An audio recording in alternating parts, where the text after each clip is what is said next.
যেমনটা বলেছিলাম এই ভ্লগের পার্ট 1-এ আমরা আরামবাগে পৌঁছই দাদাইকে আনতে, মানে সোনুর দাদাইকে আনতে। তারপরে আরামবাগে পৌঁছে দেখো আমরা ওখানে জুস খেলাম, মানে আখের রস খেলাম, সোনুকেও খাওয়ালাম। তারপরে আমরা টোটো করে গেলাম বাস স্ট্যান্ডে। আরামবাগ বাস স্ট্যান্ডে ওয়েট করছিল বাবা। তারপরে বাবাকে দেখে তো ঝাঁপিয়ে পড়লো, সেই মোমেন্টটা যদিও ক্যাপচার করতে পারিনি। তারপরে আমরা ওখান থেকে মিষ্টি দোকানে গেলাম, ওখানে দেখো বাবাকে ছাড়বেই না। তারপরে মিষ্টি টিষ্টি খেয়ে তারপরে কিছু টুকটাক খেয়ে টোটো করে আবার ট্রেন ধরতে চলে আসি। এবার ট্রেনে উঠে দাদাইকে দেখে নিশ্চিন্ত হয়ে একজন ফাইনালি ঘুমিয়ে পড়ে। সিনারিটা তো দারুণ ছিল। তারপরে নাবার আগে উঠে পড়ার পরে বসে বসে দেখো যথারীতি যার তার কোলে তো চলে যায়।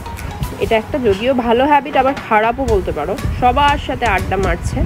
তারপরে আড্ডা মারতে মারতে চলে আসি আমরা উত্তরপাড়া স্টেশনে। উত্তরপাড়া স্টেশনে নামতে শুভ আসে একজনকে নিয়ে যেতে। তার মধ্যে মাম্মার কাছে ব্যাগ ছিল আর পগুকে নিয়ে হাঁটা সম্ভব না, তাই জন্য ওরা বাইকে চলে যায়। আমি আর বাবা তারপরে রিক্সা করে বাড়ি ফিরে যাই। আর আমায় তো মিনিমাম রেডি হবার বা চান করার চান্সটা দেয়নি, আর আমায় অতি জঘন্য কাজের মাসির মতো লাগে, তাই জন্য আমার মুখটা ঢেকে দিই। এই ছিল পগোর ফার্স্ট না খাওয়া দাওয়া চান করে ঘুরতে যাওয়া।